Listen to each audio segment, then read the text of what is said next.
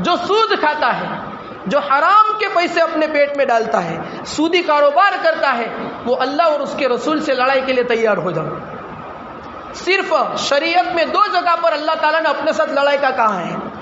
ایک جگہ کون سی؟ ایک جگہ پر حدیث میں ہے من عادی لی ولی فقط آذنتہ بالحرب. اللہ کے رسول نے فرمایا کہ اللہ فرماتے ہیں جس نے کسی میرے ولی سے دشمنی کی اس سے میں لڑائی کا اعلان کرتا ہوں. اللہ کے ولی سے دشمنی کرنا, اللہ سے لڑائی کے لیے تیار ہونا, ایک یہ. اور دوسرا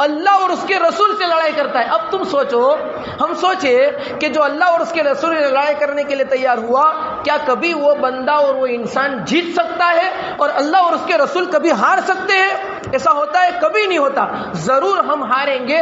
اس لیے مفسرین نے لکھا ہے کہ جو ماں باپ, جو باپ یا جو آدمی